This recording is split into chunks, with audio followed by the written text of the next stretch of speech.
예수님께서는 우리에게 하나님 나라를 구하라고 말씀하셨습니다. 그런데 우리의 신앙 가운데 우리가 하나님의 나라를 잘 이해하지 못함으로 통해서 좀 명확하게 생각하지 못하게 되어지니까 실제로 우리가 우리 신앙 가운데 하나님 나라를 구하면서 거의 살지 않는다는 거예요. 예수님께서 우리에게는 하나님 나라를 구하라고 말씀하셨는데 하나님에 대해서 모호하게 생각하게 되어지니까 지난 시간에 하나님의 의에 대해서 모호하게 생각하게 되니까 구체적으로 하나님의 의를 구할 수가 없는 것이죠. 하나님 나라도 마찬가지입니다. 하나님 나라가 무엇인지 알지 못하니까 구할 수가 없는 것이죠. 내가 하나님 앞에 구하는데도 불구하고 그것이 무엇인지 알지 못하게 되어져요. 그래서 나타나는 현상이 무엇이냐면 하나님 나라가 구체적으로 무엇인지 이해를 못하게 되어지니까 하나님 나라 백성의 삶의 모습을 구하게 되어지는 거예요. 예를 들어서 설명한다면 가장 쉽게 우리가 이해할 수 있는 말로 내가 하나님을 위해서 일을 하게 되어지면 하나님께서 내 일을 해주신다. 이 말이 절대 틀린 말이 아닙니다. 우리가 하나님을 위해서 일을 하게 되어지면 하나님께서 우리를 위해서 일을 해주세요. 그래서 무슨 생각을 갖게 되어지냐면 내가 하나님의 일을 하는 것, 그러니까 일을 하는 것이 하나님의 나라를 구하는 것이라고 이렇게 오해를 하게 된다는 거예요.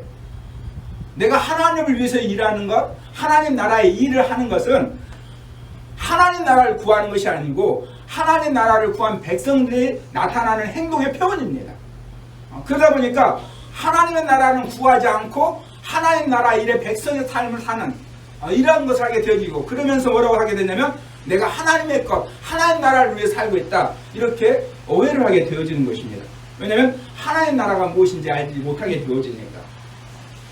예수님께서 마태복음 6장 33절을 통해서 우리에게 말씀해 주신 하나님 나라와 하나님의 의를 구하는 것은 우리에게 가장 중요한 것입니다. 그럼에도 불구하고 명확하게 하나님 나라가 무엇인지 모르니까 그러다 보니까 하나님 나라를 구하지 않게 되어지는 것이죠. 우리에게 정말로 필요한 부분이 여기에 있어요. 내가 알지 못하면 절대 구할 수가 없습니다. 아무리 그것이 좋은 것이라 한다 할지라도 구할 수가 없어요. 하나님께서는 우리에게 하나님 나라가 너무 중요한 것, 우리에게 가장 중요한 것이라는 것을 알고 계시기 때문에 말씀해 주는데 우리는 모르니까. 하나님 나라를 구해야 된다는 걸 알고 있어요. 근데 하나님 나라가 무엇인지 모르니까 우리의 삶 가운데 하나님 나라를 구하지 않는다는 것이죠. 여러분 일주일 만에 우리 다시 만나게 됐습니다. 한번 생각해 보세요. 여러분 일주일 동안 내가 하나님 나라를 구했는데 일주일 동안 우리 기도의 생활을 하잖아요. 우리의 생각을 통해서도 하나님 앞에 마음의 소원을 말하고 있잖아요. 그런데도 안 한다라는 거예요. 아니요. 정확하게 말하면 못한다라는 거예요. 모르기 때문에. 그것이 무엇인지 모르기 때문에. 하나님 나라를 구하라는 것은 알고 있지만 그것이 무엇인지 모르니까 실제로 구하지 못한다는 것입니다. 그래서 이 시간에 하나님 나라가 무엇인지 우리가 구체적으로 명확하게 알게 되길 주님으로 축복합니다. 그럼 첫 번째로 함께 살펴보기 원하는 것은 하나님 나라가 어떤 것인지, 대체 하나님 나라를 어떤 것이라고 말하는 것인가? 첫 번째로 하나님 나라는 하나님이 임재하신 곳입니다. 어떤 우리가 생각하는 소울이 대한민국의 수도가 있는 것처럼 예루살렘에 하나님이 계신 곳, 그것을 말하는 게 아니에요. 하나님이 계신 곳, 하나님이 임재하신 곳이 하나님의 나라예요. 시편 11편 4절 읽어보겠습니다. 여호와께서는 그의 성전에 계시고 여호와의 보좌는 하늘에 있으며 그의 눈이 인생을 통촉하시고 그의 안목이 그들을 감찰하시고 하나님이 그의 성전에 계시는 거예요. 그래서 그게 하나님의 집입니다. 하나님이 계시니까 하나님의 보좌가 하늘에 있습니다. 그래서 하늘나라가 하나님의 나라인 것입니다. 우리는 하나님 나라를 생각할 때 지역적인 개념을 생각을 해요. 아닙니다. 하나님이 계신 곳이 하나님의 나라예요. 이것을 지금 우리 시대에도 충분하게 이해를 할 수가 있습니다. 무엇이냐면 몽골의 나라가 전 세계를 가장 넓은 땅을 점령해서 원제국이 되어졌잖아요. 그런데 몽골이라는 나라는 우리처럼 이렇게 건물을 지어서 살지 않았습니다. 유목민이었기 때문에 그들은 다 천막을 지었습니다. 게르라고 칭하는 천막을 지었어요. 그렇게 되면 그 넓은 땅을 다스린다면 어떻게 다스릴 수 있을까요? 우리처럼 소울이 대통령이 있는 곳이라면 대통령이 소울에서 다 전 세계를 다 이야기를 해야 되겠죠. 지금은 가능하겠지만 지금부터 1000년 전에 그게 가능하겠습니까? 가능하지 않죠. 그런데 몽골의 황제를 칸이라고 말을 하게 되었는데 어디가 우리로 이야기 되면 청와대가 되는 것이냐? 바로 칸이 있는 것입니다. 게르가 움직이는 천막이니까 그 징기스칸이 움직이는 그곳이 곧 청와대예요. 그러니까 우리가 말하는 하나님의 나라는 하나님의 계신 곳이 하나님의 나라예요. 지역적인 개념이 아니라.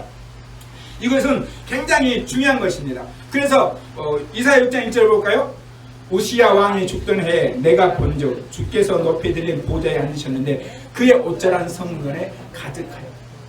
왜 그곳에서 하나님을 보았느냐? 그곳이 하나님 나라가 되어지느냐?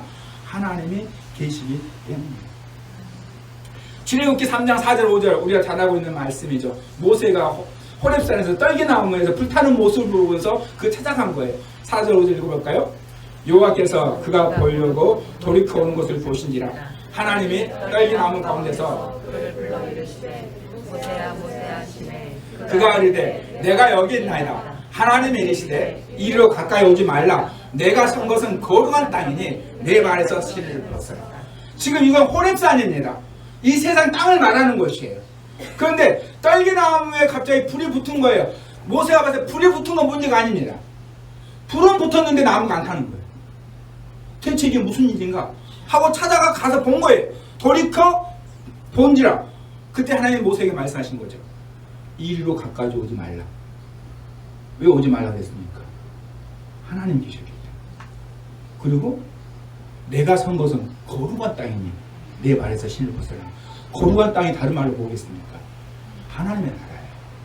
하나님이 계신 곳 하나님의 나라. 떨기 나무에 불과합니다. 광야 사막에 불과한 곳이에요. 근데 그곳이 거룩한 땅이 되어집니다. 그곳이 하나님의 나라가 되어져요. 무엇 때문입니까? 그곳에 하나님 계셨고요. 하늘 보좌에 있는 곳뿐만 아니라 이 땅도 마찬가지예요. 하나님이 계신 곳이 하나님의 나라입니다. 이것을 여러분이 이해를 하셔야 돼요. 어디가 하나님의 나라나 저 천국 그것을 말하는 것이 아니고 하나님이 계신 곳 그곳이 하나님의 나라예요. 그것은 어디서든지. 그래서 하나님 본 그 땅은 거룩한 땅이 되어져요. 하나님 특별히 지명한 땅이 있었죠. 그게 바로 예루살렘이 되어진 것입니다. 특별히 지명한 거예요. 왜? 다윗과 아브라함에게 약속했기 때문에. 하나님 나라는 어느 곳이냐? 하나님이 계신 곳이에요. 두 번째로는 하나님이 다스리는 곳이 하나님의 나라입니다. 시편 103편 19절 말씀 읽어볼까요? 여호와께서 그의 보좌를 하늘에 세우시고 그의 왕권으로 만유를 다스리십니다.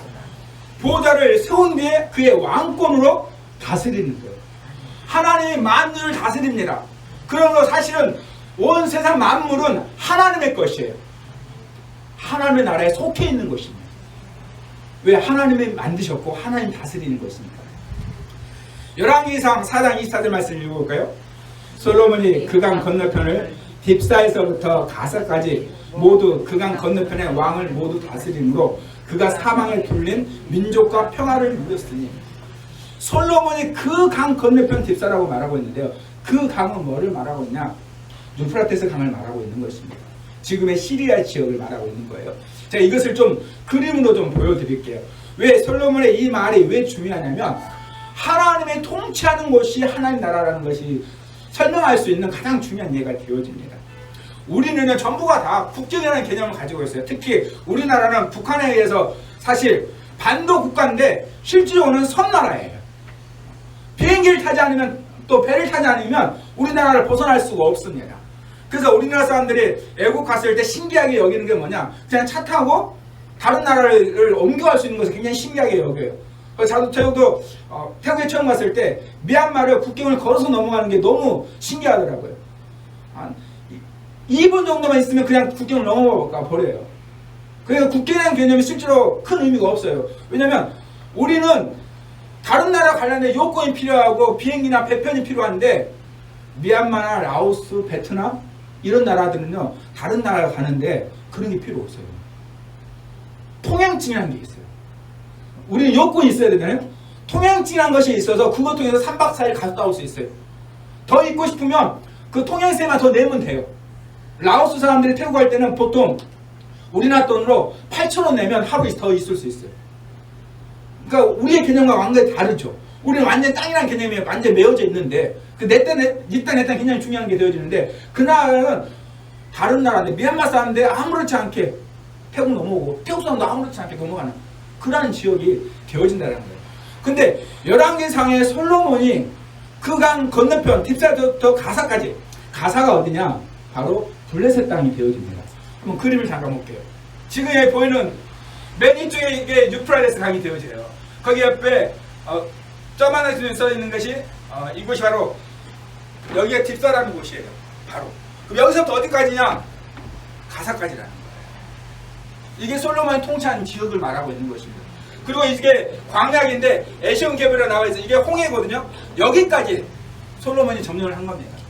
그래서 솔로몬 시대에 가장 풍요로웠던 이유가 무엇이냐면 바로 이쪽 아래 아라비아 지역과 사막 지역과 무역을 할 수 있었고 지중해 지역, 에집트 이쪽 동쪽 전 지역은 무역을 할 수 있었기 때문에 가장 강대한 가장 많은 부를 갖게 되어진 거예요.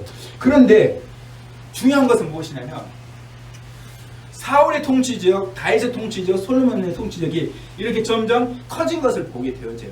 사울 시대는 거의 사실은 아주 작은 지역에 불과하게 되어집니다. 그리고 강대국이 아니었어요. 블레셋에서부터 강대국이었습니다. 그래서 블레셋에 의해서 사울이 죽임을 당하게 되어지는 거예요. 그런데 다윗 때는 반대가 되어지죠. 블레셋 지역을 거의 다 점령을 하게 되어집니다. 그런데 솔로몬은 그 더 유브라데스강에 더 강을 가게 되는데 중요한 게 무엇이냐면 에돔, 모압, 암놈, 아람 이 지역은 실질적으로 이스라엘 땅이 아닙니다. 그 나라의 왕들이 있어요. 그런데 성경은 뭐라고 말하느냐? 솔로몬이 그 강 건너편에 왕을 모두 다스렸다라는 거예요.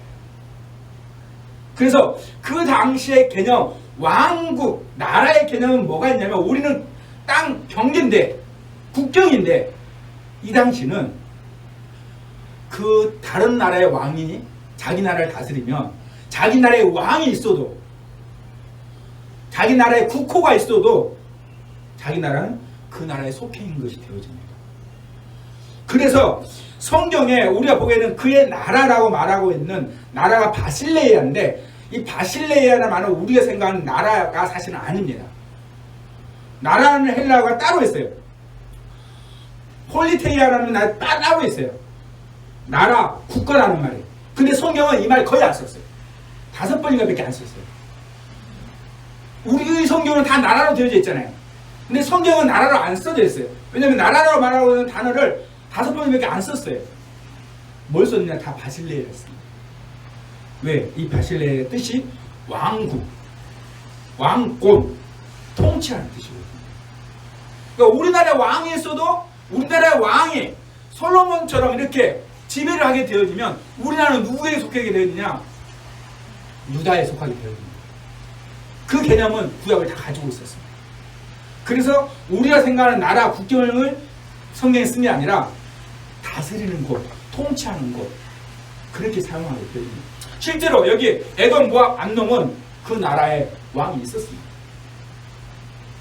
마찬가지로 하나님 나라는 무엇을 말하는 거냐? 지역적 개념을 말하는 것이 아니라 하나님이 다스리는 곳, 하나님이 통치하는 곳, 그것이 바로 하나님의 나라입니다. 세 번째로 요한계시록 19장 6절 말씀 한번 같이 볼게요. 또 내가 들으니 허다한 무리의 음성과도 같고 많은 물소리와도 같고 큰 우리의 소리와도 같은 소리로 이르되 할렐루야 주 우리 하나님 곧 전능하신 이가 통치하시도다. 요한계시록 19장은 이제 마지막을 달려가고 있잖아요.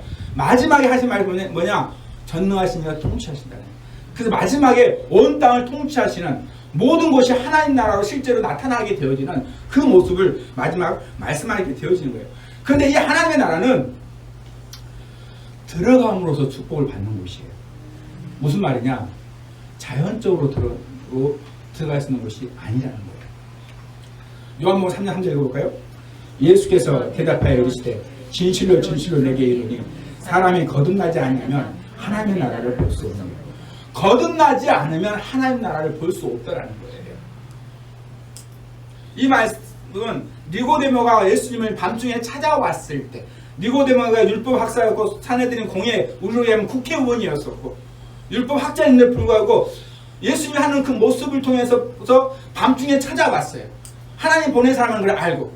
근데 물어보지도 않았는데 예수님 먼저 답변합니다. 뭐라고 답변하시냐? 사람이 거듭나지 않으면 하나님 나라를 볼 수 없다. 이게 왜 중요하냐면 그 당시에 유대인으로 태어나면 하나님 나라 백성이라고 생각을 했어요. 자연적으로.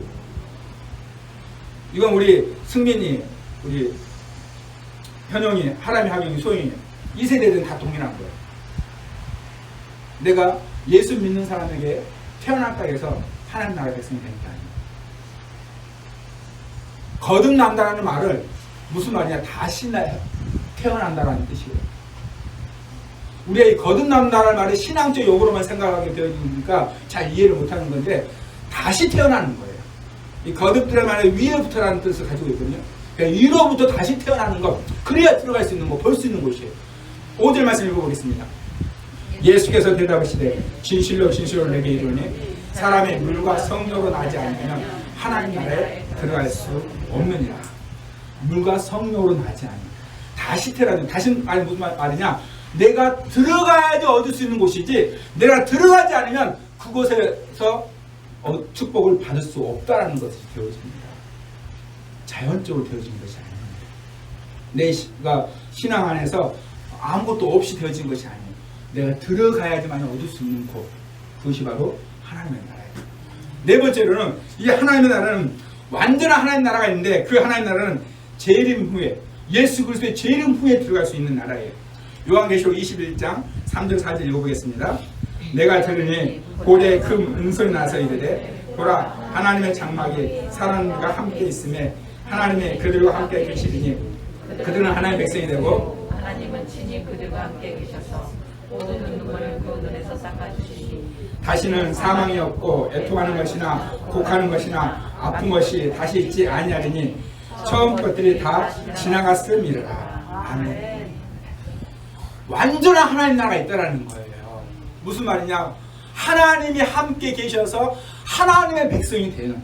그래서 결국 그곳에서는 눈물이 없어지고 사망이 없고 애통하는 것이나 곡하는 것이나 아픈 것이 다시 있지 아니하여 처음 것들, 다시 말하면 지금 우리가 경험하고 있는, 우리가 하나님의 자녀임에도 불구하고 하나님의 백성인데도 불구하고 경험하고 있는 모든 것들, 그 처음 것들이 다 지나간다는 거예요.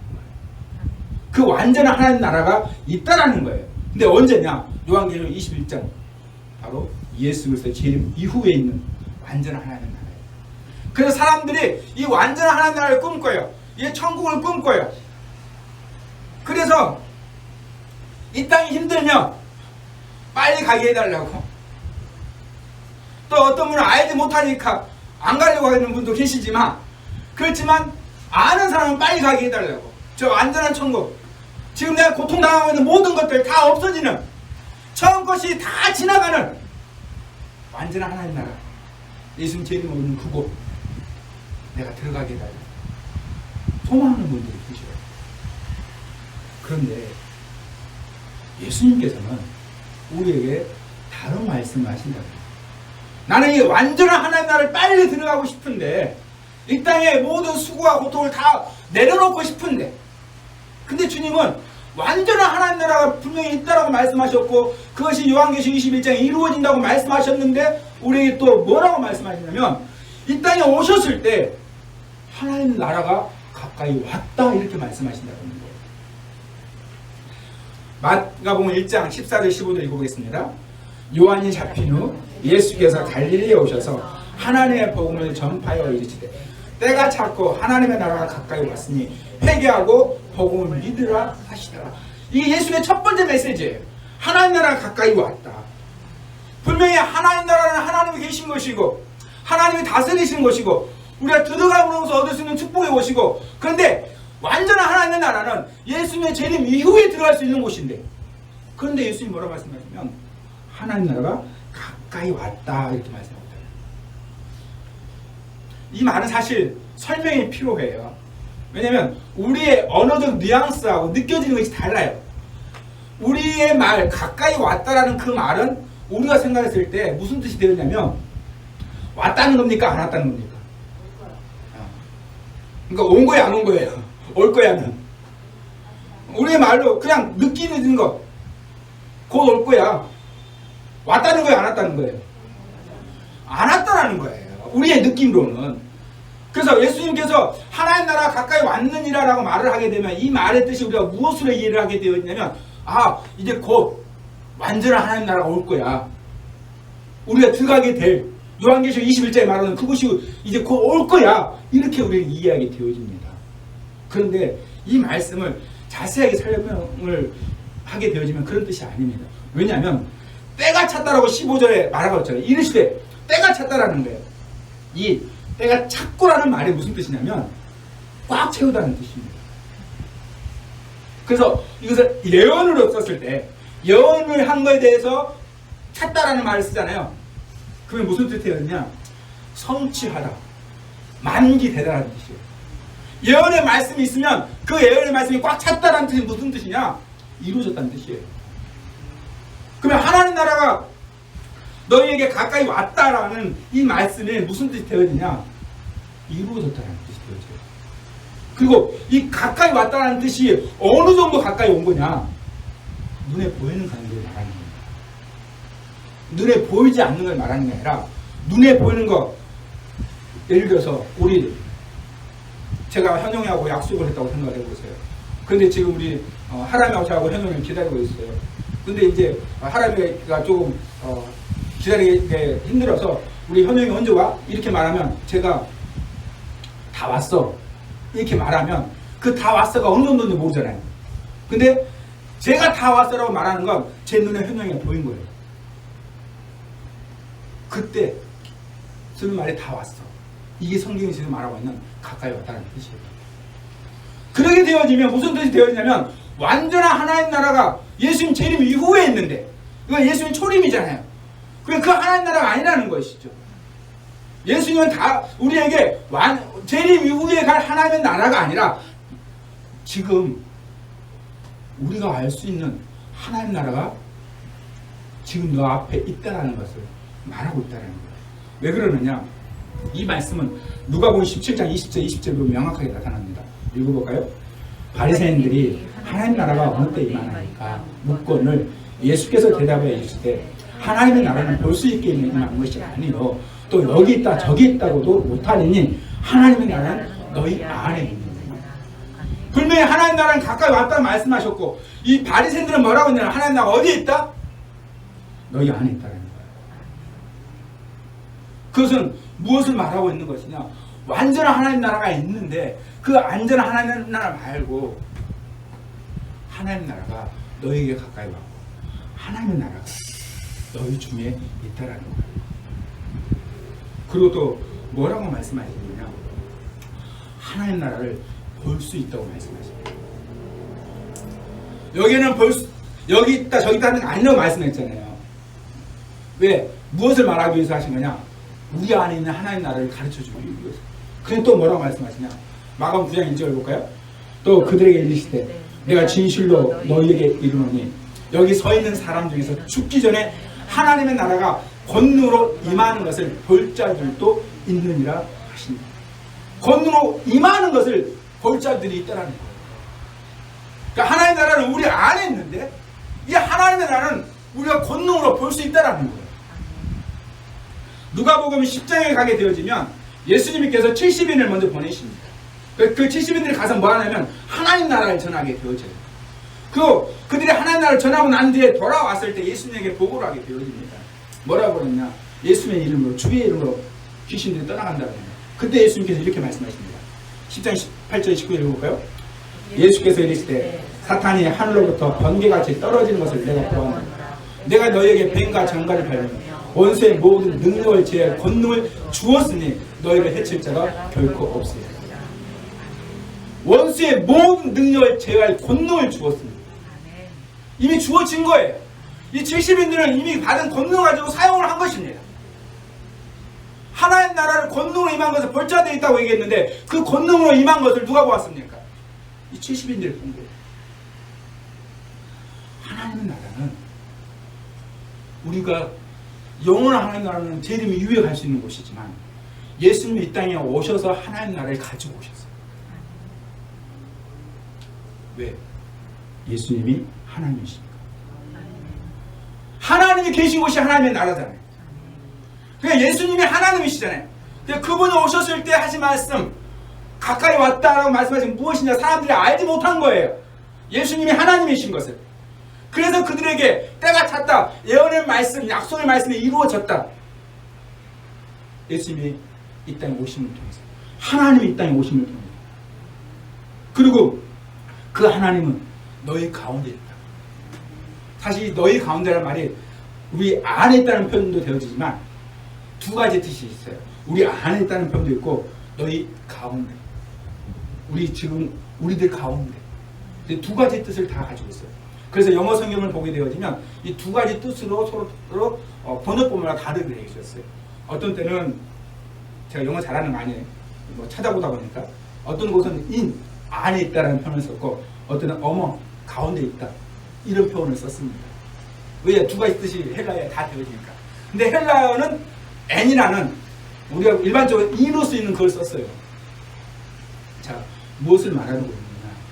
예수님이 하나님이십니다. 그분이 계신 곳이, 그래서 예수님 계신 곳이 바로 하나님의 통치가 이루어진 곳입니다. 그 완전한 하나님 나라를 가지고 왔기 때문에 우리에게 너희 가운데 있다, 권능으로 볼 수 있다 말씀하신 거예요. 그러면 이제 우리에게 중요한 것은 무엇이냐면 예수님의 하나님 나라가 우리에게 있다는 거예요. 너희 가운데 있다는 거예요. 권능으로 볼 수 있다는 거예요. 그리고 권능을 주었다는 거예요. 그렇다면 이제 정말로 중요한 것은 무엇이냐면 나에게 하나님 나라가 있다는데 나에게 있는 하나님 나라의 증거가 무엇입니까? 하나님 나라는 말에 있지 않고 능력에 있다고 말씀하셨습니다. 그러니까 하나님 나라가 있다는 것은 무엇이냐면 내 안에 하나님 나라가 있다는 증거를 보여줄 수밖에 없다는 거예요. 증거가 있을 수밖에 없다는 것입니다. 예수님이 말씀하신 것이 이거예요. 예수님이 우리에게 하나님 나라가 있다고 있고 권능을 볼 수 있다고 얘기했는데 그러면 내 안에 하나님 나라가 있다는 증거가 뭔가? 첫 번째는 하나님의 임재의 현상이 있는 거예요. 하나님이 그곳에 있다면 그곳에 있다는 증거가 있을 거 아니에요. 그런데 성경은 우리에게 하나님이 나타나셨을 때 현상이 있었다는 것을 보여줍니다. 먼저 하나님을 보기 원합니다. 우리가 출애굽기 3장에서 우리 아까 봤던 말씀을 통해서 떨기나무에 임한 모습도 보아졌지만요. 출애굽기 13장에 가게 되어지면 이스라엘 백성들을 출애굽을 시켰었던 첫 장면부터 나타나는 말씀이 있습니다. 같이 읽어볼까요? 여호와께서 그들 앞에서 가시며 낮에는 구름 기둥으로 그들의 길을 인도하시고 밤에는 불 기둥을 그들에게 비추사 낮이나 밤이나 진행하게 하시니 낮에는 구름 기둥 밤에는 불 기둥이 백성 앞에서 떠나지 아니하니라. 이제 이들이 6월절 이후에 출애굽할 때 처음부터 드렸던 장면이에요. 여러분, 구름이 불이 하나님 아닙니다. 그냥 구름일 뿐이에요. 불일 뿐이에요. 현상일 뿐이에요. 현상이 하나님이 아닙니다. 근데 중요한 것은 무엇이냐? 그 현상을 통해서 무엇을 하느냐? 하나님의 임재를 알게 되십니다. 아, 하나님 계시구나. 우리 눈에 보이지 않는데, 영이신 하나님이 우리 눈에 보이지 않는데 하나님이 우리가 알 수 있도록 우리 보고 두려워하지 말라고, 우리 보고 쫓아라고, 우리 보고 이곳이 하나님의 나라라는 것을 보여주기 위해서, 우리에게 알게 해주기 위해서, 우리를 위해서 천상을 보여주신 거예요. 그래서 구약은 다 하나님이 특별하게 그들에게 연약해졌을 때, 더 하나님을 알 수 없을 때 하나님은 현상을 보여주십니다. 믿으라고. 기드온에게도 사사시 때 기드온 앞에 현상을 보여주셔요. 현상이 여러분 신비한 게 아닙니다. 현상은 하나님의 임재를 보여주는 거예요. 내가 여기 왔다. 이곳이 하나님의 나라다. 그래서 현상이 있을 때 우리는 현상을 구하는 것이 아니라 하나님을 구하는 거예요. 지금 이곳에 임재하시는 하나님. 예수님도 마찬가지지 않습니까? 예수님께서 침례를 받을 때의 모습을 한번 보기 원합니다. 누가복음 3장 21절 22절 백성이 다 세례를 받을 때 예수도 세례를 받으시고 기도하실 때 하늘이 열리며 성령이 비둘기 같은 형체로 그의 위에 강림하시더니 하늘로부터 소리가 나르되 너는 내 사랑하는 아들이라 내가 너를 기뻐하노라 하시니라. 예수님 침례를 받으실 때 그때에 성령이 비둘기의 형체만 비둘기 같은 형체로 눈으로 성령이 임했다는 걸 알 수 있었습니다. 또 하나는 뭐냐? 소리로 알 수 있었어요. 너는 내 사랑하는 아들이라 내가 너를 기뻐한다. 소리가 있었습니다. 하나님의 임재가 있었어요. 현상의 소리가 있었어요. 그리고 성령님은 말할 것도 없죠. 성령님 이 땅에 오셨을 때 오순절의 사건을 기억하시기 바랍니다. 사도행전 2장 1절에서 4절 말씀 같이 읽어보겠습니다. 오순절 날에 이미 되니 그들이 다 같이 한 곳에 모였더니 후련히 하늘로부터 급하고 강한 바람 같은 소리가 있어 그들이 앉은 온 집에 가득하며 마치 불의 같이 갈라지는 것들이 그들에게 보여 각 사람 위에 하나씩 임하였더니 그들이 다 성령의 충만하고 성령이 말하게 하시니 따라 다른 언어들로 말하기를 시작하니라.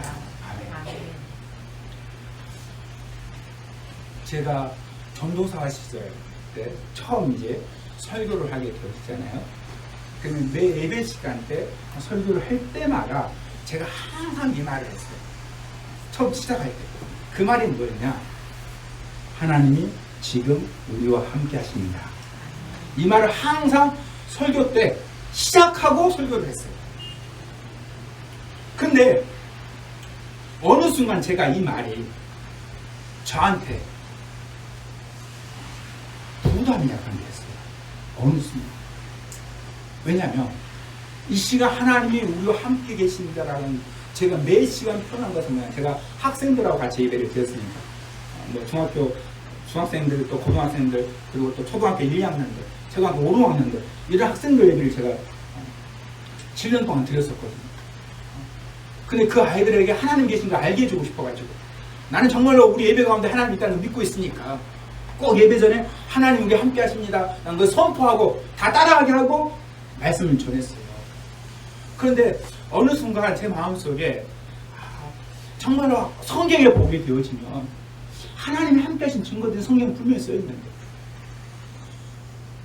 그런데 내가 이렇게 얘기했을 때 함께 예배에 들어오는 아이들이 정말 하나님의 이곳에 계심을 느끼고 있을까? 그런 생각을 제가 하게 되었어요. 왜? 저는 믿음으로 선포하고 있었어요. 하나님 말씀 기록되어 있는 건 믿고 있으니까. 그러다가 이제 제가 말을 바꿨어요. 뭘로 바꿨냐면 이건 우리 성도님들 다 아시는 말씀이에요. 제가 이전에 작년까지 썼었던 말이죠. 하나님이 당신을 사랑하십니다. 이 말을 제가 작년까지 했었죠. 첫 번째는 하나님이 지금 당신과 함께 하십니다. 하나님이 당신을 사랑하십니다.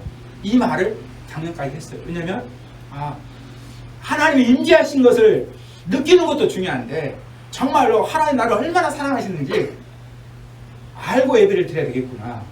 그래서 말이 바뀌게 되어진 거예요. 이 두 가지로 이제 되어졌죠. 올해는 또 바꿔졌지 않습니까? 올해는 내가 예수님을 사는 것은 당연한 것이다. 왜? 정말 하나님 나를 사랑하는 것이 사실이다.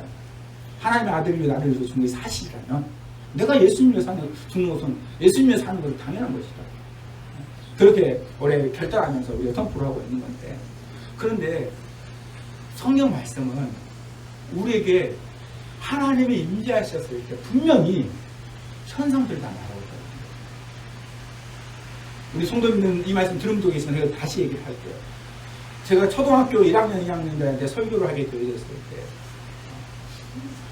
이 말씀을 얼마나 많이 설교했겠어요? 제가 정확하게 기억은 나지 않지만 제 기억으로는 초등학교 아마 5, 6학년 때 설교했을 때였던 것 같아요. 아이들에게 이제 설교를 하기 위해서 영상을 통해서 그때 당시에 이제 OHP로 많이 보여줄 시대예요. 그리고 TV에 막 나와서 이제 인코더 연결해가지고 막 보여주는 이런 시대였는데 이제 그림을 보여주게 되어지니까 제가 막 그림 파일을 찾기 시작했을 거 아니에요? 이전에는 그림 파일이 많이 없었고 이제 컴퓨터가 막 발달하다 보니까 막 그림 파일을 찾기 시작하는데 제가 어느 날 사도행전 2장 설교를 준비하다가 애들한테 그림 파일을 보여주면서 보면서 나오는 그 그림을 보고 한참 제가 찾아본 적이 있어요. 한참. 왜냐면 그냥 내가 지금까지 믿음으로 사도행전 2장에 있는 것처럼 성령께서 임했다는 것을 아이들에게 선포했었는데 그 그림을 한참을 쳐다볼 수 있는 이유가 뭐냐면 성경에 있는 이 그림 그대로 말씀을 보게 되면 3절을 표현했는 그림이었어요. 여러분 찾아보면 나옵니다. 오순대 성령 그게 뭐였나 보니까 각 사람들 머리 위에 불의 혀처럼 불꽃이 다 그려져 있는 거예요. 불꽃이. 제가 그 모습을 한참을 쳐다봤어요. 아, 이랬겠구나. 나는 지금까지 믿음으로 하나님 우리 가운데 함께 계십니다 라고 선포하며 나와왔는데 사실은 그 그림을 보고 난 다음부터 제가 그 말을 사실은 바꾸게 되어진 거예요. 믿음이 잘못된 게 아니에요. 믿는 게 사실 맞아요. 그런데 저는 뭘 원했냐면 말씀대로 되어진 부분이었어요. 우리의 믿음 그대로 하나님은 현상이 없어도 우리 가운데 함께 하셔요. 왜? 말씀하셨으니까. 근데 저는 성경대로 경험하고 싶고 성경대로 믿고 싶었어요. 그래서 말을 바꾸게 되어진 거예요. 아, 사랑을 선포하자. 그러면서 제가 혼자 이 말씀 붙잡고 기도하기 시작했었어요. 하나님, 저는 성경 말씀을 믿습니다. 누가가 다른 사람에게 들었던 그 당시에 있었던 일을 적혀있는 책을 보고 우리에게 사도행전을 전해주었던 이것이 소설이 아니고 실제 사실이었다는 것을 저는 믿습니다. 하나님, 저도 말씀대로 경험하게 해주세요. 제가 이 기도를 3년을 했어요. 3년. 모르니까 사실 저도. 제가 지금의 영적인 것들을 알지만 그때는 몰랐어요. 그냥 저는 정말 기도하고 믿고 이 두 가지만 중요했어요. 하나님께 간절히 부르짖고 믿음으로 나가는 거 이것만 중요했었던 목사였어요. 그런데 이 사도행전 2장 그 그림을 보고 성경이 그랬는데 이게 그냥 상상으로 쓴 게 아닌데 실제 그들이 경험한 것을 사실을 기록했는데 뭐라고 말하고 있습니까? 하늘로부터 강하고 급한 바람 같은 소리가 있어. 소리가 있었어요. 불의 같이 갈라진 것이 각 사람 위에 있었어요. 눈에 보였어요. 성령의 말하게 하심을 따라서 말을 했어요. 믿음이 아니었어요. 제가 이 말씀을 왜 외웠겠습니까? 이 말씀 제가 설교하기 위해서 외운 게 아니에요. 제가 3년 동안 거의 매일 이 말씀 기도하면서 말한 거예요. 하늘로부터 강하고 강한 바람 소리가 있어. 불의 같이 갈라진 것이 각 사람이 이면서 성령의 말하게 하심을 따라서 말한 것처럼 저도 성령을 경험하게 해주세요. 하나님의 말씀 사실입니다. 제가 왜 3년을 기도했다고 말씀드렸냐면 3년째 제가 강릉에 있을 때 학생들을 데리고 본교에 여름수련을 갔어요. 여름수련을 가서 제가 강릉에서 아이들 데리고 강릉이니까 청소년들 이 아이들이 성령 받아야 되잖아요. 여름수련의 모든 목적은 성령 받는 거 그거였으니까 우리 아이들 성령 받게 해달라고 정말 간절히 우리 아이들을 위해서 기도하고 저 목사니까 안수하고 또 막 정말 간절히 기도할 때 여러분 간절히 기도할 때 제가 눈을 감고 기도했지 않겠어요? 근데 눈을 감고 기도했는데 불꽃이 보였어요. 그 학생 우리 아이들 머리 위에 정말로 각자 아이들 위에 각 사람 위에 불꽃이 되는 거였어요. 전 눈을 감고 기도하고 있습니다. 제가 영적인 경험 하나도 모를 때 말씀 받죠. 모르니까 제가 하는 거 부교육자니까 어린 세미나 이런 거 갈 수가 없죠. 가지도 않았고 왜 저는 말씀 공부하는 게 중요하고 가르치는 게 중요했기 때문에 가르치는 세미나를 갈 때 성령 은사 아는 데는 단 한 군데도 가본 적이 없었어요. 근데 하나님 말씀을 믿고 3년 동안 제가 왜 정확하게 기억을 하는 거냐면 그 수련회 기억하고 있기 때문에 그래요. 그때 전념 말씀. 그때 제가 얼마나 감격했겠어요. 아, 이랬군요. 하나님 말씀이 사실이에요. 초대교회 성도들은 믿음으로 세상을 믿음으로만 사는 게 아닙니다. 그런 실제로 눈으로 보았고 귀로 들었고 경험한 임재하신 하나님의 실제로 경험한 것입니다. 우리 안에는 믿음으로 우리는 하나님 나라 우리 안에 이루어집니다. 그런데 이 하나님 나라를 경험하는 것은 무엇을 통해서 알 수 있는 거냐?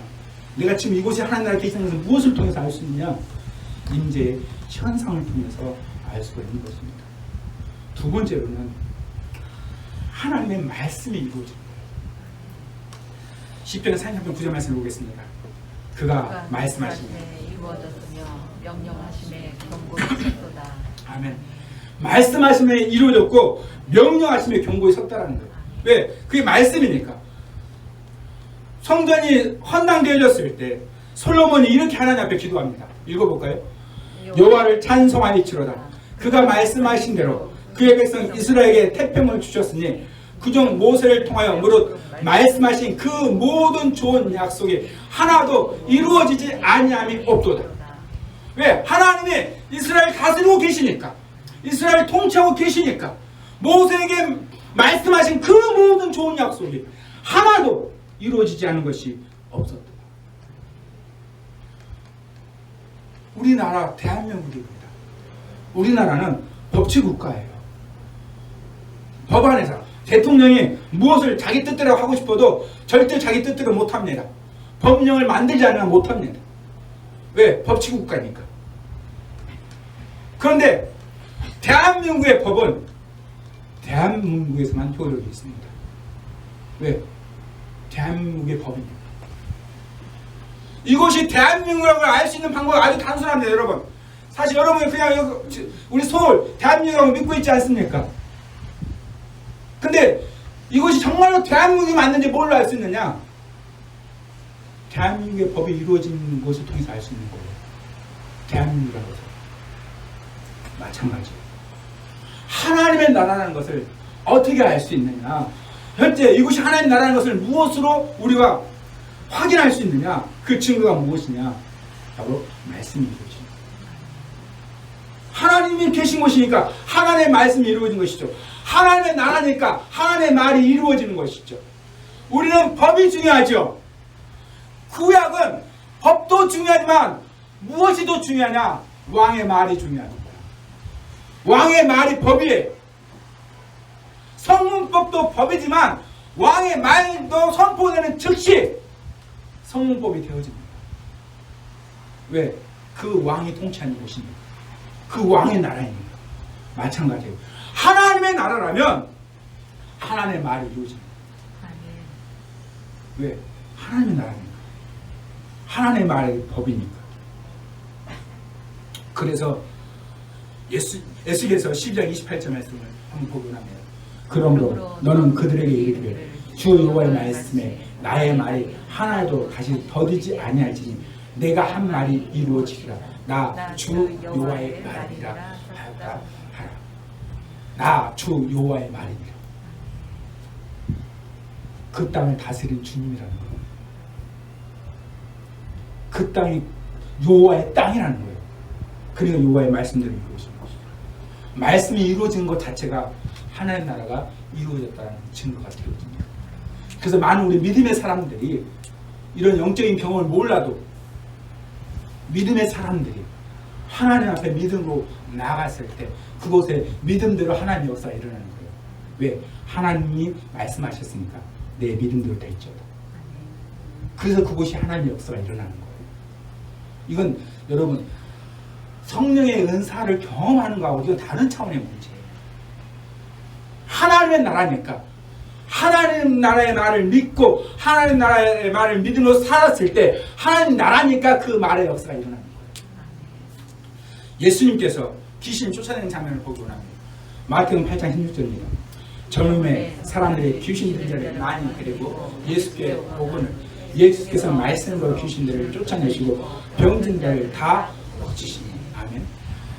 말씀으로 귀신을 쫓아냈다는 거예요. 그런데 귀신이 어떻게 됩니까? 다 쫓임을 당했어요. 병든 자들이 고침을 받았어요. 무엇으로?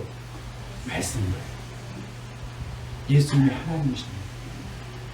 그것이 하나님의 나라예요. 예수님이 계신 곳입니다. 그럼 예수님이 하나님이고 예수님이 계신 곳이 하나님 나라니까 하나님 나라의 법, 예수님의 말, 하나님의 말이 선포됐을 때 사단 나라는 떠나갈 수밖에 없었던 거예요. 병은 고침을 받을 수밖에 없었던 거예요. 무엇 때문에? 바로 하나님 나라가 되었기 때문에. 자, 하나님 나라가 임하게 되어지면 그 증거로 사단 나라는 떠날 수밖에 없는 것이에요. 마태복음 12장 28절입니다. 같이 읽어보겠습니다. 그러나 내가 하나님의 성령의 힘으로 귀신을 쫓아내는 것이면 하나님 나라가 이미 너희에게 임하였느니라. 우리나라는 이것을 명확하게 알고 있어요. 우리는 일본의 압제 안에 있었잖아요. 그런데 일본이 우리나라에서 떠나갔습니다. 왜 떠나갔습니까? 스스로 떠나갔습니까? 아니잖아요. 절대 스스로 떠나지 않습니다. 아주 작은 땅이라도 서로 싸우지 스스로 벗어나지 않습니다. 그런데 일본이 떠나갔어요. 왜? 망했습니다. 미국에 망했습니다. 하나님 나라에 사단이 있는 나라가 망했기 때문에 떠나가는 거예요. 그래서 사단이 떠나가는 것, 귀신이 떠나는 것, 그것 자체가 뭐냐? 하나님 나라가 임했다는 증거예요. 분명히 말씀하고 있잖아요. 성령의 힘이 입어 귀신을 쫓아내는 것이면 성령이 누굽니까? 하나님이시잖아요. 하나님의 힘입어 귀신을 쫓아내는 것이면 하나님 나라가 이미 너희에게 임하였느니라. 귀신을 떠나가는 것을 좋아하지 말라고 하신 거예요. 그래서 너의 이름이 생명책에 기록된 것을 기뻐하라고 말씀하신 거예요. 왜? 귀신이 떠나간다는 것, 그 증거는 뭐냐? 내 안에 하나님 나라가 있다는 증거가 됩니다. 이 말에 대해서 G. 레드라는 신학자가 한 말이 있습니다. 여러분 잘 모르시겠지만 제가 대학원 다닐 때 신학개론을 배우게 되어지는데 그때 이 신학개론의 저자가 G. 레드라는 분이셨어요. 이 신학개론은 신학 박사들이 쓰는 것입니다. 신학 박사들은 어떤 믿음으로 절대 좀 죄송해요 이런 표현 맞을지 모르겠지만 믿음으로만 성경을 보지 않습니다. 학문적으로 성경을 봐요. 그래서 학문적으로 설명할 수 없으면 그 책을 쓸 수도 없고 말하지도 않아요. 왜? 근거가 없으니까. 그래서 저는 개인적으로 학자들의 말을 좋아하고 제가 여러분에게 설교하기 위해서는 반드시 제가 주석책을 봅니다. 제가 하나님의 음성을 듣는다 하더라도 제가 주석책을 반드시 봐요. 그런데 제가 대학원 다닐 때 지금 벌써 25년 전이잖아요. 그때 G. 레드가 쓴 책을 봤는데 그랬는데 제가 우리 산소망교회 와가지고 그때가 아마 2008년 정도 이때가 됐을 때인 것 같아요. 제가 알파 컨퍼런스라는 곳을 갔어요. 그곳에 갔는데 그 알파 컨퍼런스는 성령을 통해서 전도하는 것이거든요. 제가 그곳에서 이제 시간이 쉬는 시간에 책을 좋아해서 책을 보다가 아주 얇은 책인데 저자가 G. 레드가 있는 거예요. 그래서 내가 이분 내가 신학교를 쓰신 분 아닌가 싶어서 좋은 충격을 받았어요. 이분이 신학 박사인데 왜 성령에 관한 책을 썼을까? 그래서 이분이 쓴 책 제목이 하나님 나라의 복음이라는 책이었어요. 제가 그 책을 사서 읽어봤는데 사실 그때는 전혀 은혜를 못 받았어요. 아, 이런 내용이었구나. 학자가 쓴 책이니까 재미가 없잖아요. 왜냐하면 학자가 쓴 책에는 간증이 없어요. 그냥 성경을 연구해서 이런 논리다 라고 말을 하는 것이지 내가 이렇게 이 말씀 붙잡고 말 그대로 내가 성령이 입어서 귀신을 쫓아냈더니 귀신이 떠나갔다 이런 내용이 학자들의 책에는 거의 없어요. 왜? 그냥 성경 보고 이렇다라고 말한 거니까. 그래서 학자의 말은 더 믿음하게 하는 것도 하나 사실이에요. 왜? 철저하게 근거를 가지고 있으니까. 근데 이분이 제가 그때는 여러분 아시다시피 그냥 성령을 사모했었던 사람이지 뭐 악한 영을 쫓아내는데 이런 일을 하지 않았던 사람이거든요. 그런데 제가 하나님 통해서 이 능력을 알게 되고 성령께 깨닫게 해준 부터 그때 다시 책을 읽었더니 그때 이해가 되더라고요. 그래서 이 말이 떠올랐어요. 그 책에서 이게 한 말이에요. 이 말이 지레드의 하나님 나라 복음에 써있는 그 말 제가 그대로 옮겨놓은 거예요. 같이 한번 읽어볼까요? 하나님 나라의 증거는 귀신들이 쫓겨나가는 것이다. 이는 곧 예수님의 앞으로 영광 중에 재림하신 후에 도래할 하나님의 나라가 이미 이 세대로 침투해 들어왔다는 것을 증명한다. 하나님의 성령을 힘입어 귀신을 쫓아냈기 때문에 이것은 하나님의 나라가 지금 우리 가운데 이미 임하였다는 것을 뜻한다. 귀신을 쫓아낸다는 것은 하나님 나라의 지금 존재를 증명하는 것이다. 신학 박사가 쓴 말이에요. 그러니까 하나님의 나라가 지금 존재하는 것을 증명하는 것이 바로 세 번째로 귀신이 떠나가는 것이에요. 첫 번째는 하나님의 임재 현상이 있는 거고, 여러분 가운데 하나님의 임재 현상이 있다. 그럼 이미 여러분 안에 하나님이 와 계신 거잖아요. 여러분을 통해서 하나님의 말씀이 이루어진다. 그러면 여러분 삶 가운데 하나님이 다스리는 거예요. 말씀대로 이루어지는 거예요. 나를 통해서 귀신이 떠나가고 있다. 우리가 사람이 어떻게 귀신을 떠나게 할 수 있습니까? 사람이 어떻게 악한 영을 이길 수 있습니까? 온 인류가 태양에도 사단을 이길 수 없습니다. 그러나 하나님은 하셔. 그래서 나를 통해서 악한 영이 떠나간다. 그것은 내 안에 계신 성령님 하신 일이다. 내 안에 성령님이 계시니까 곧 내 안에 하나님 나라가 있다라는 증거가 되어집니다. 여러분, 그러면 하나님 나라를 구하라는 것이 무슨 뜻이겠습니까? 이 세 가지예요. 하나님의 임재를 구합니다. 하나님의 말씀이 이루어지는 것을 구하는 거예요. 귀신이 떠나가는 것을 구하는 거예요. 사단의 나라가 망하는 것을 구하는 거예요. 근데 우리의 기도에 많은 내용이 하나님을 구하지 않는다. 하나님의 말씀이 이루어진 것을 구하지 않는다. 귀신이 떠나는 것을 구하지 않는다는 거예요. 그러니까 그 반대의 일이 일어나는 것입니다. 내 삶 가운데 하나님이 없는 것처럼, 내 삶 가운데 하나님의 말씀이 이루어지지 않는 것, 내 삶 가운데 사람의 마음과 활동하는 것. 주님은 우리에게 지금도 말씀하십니다. 하나님 나라를 구해라. 하나님의 임재, 하나님의 다스림, 사단의 나라가 떠나가는 것. 이 시간도 지금 우리가 구해야 될 것입니다. 우리 앞에 지금 기도하겠습니다. 하나님 나라를 구합니다. 하나님의 임재를 구합니다. 하나님의 말씀, 하나님 뜻이 이루어지기를 구합니다. 사단의 나라가 떠나가기를 구합니다. 성령님 역사하여 주옵소서. 내가 있는 곳이 하나님 나라, 이 하나님 나라 요원이 하나님 나라에 현존하는 증거를 내 삶 가운데 나타내 주옵소서. 우리 함께 기도하면서 나아가도록 하겠습니다.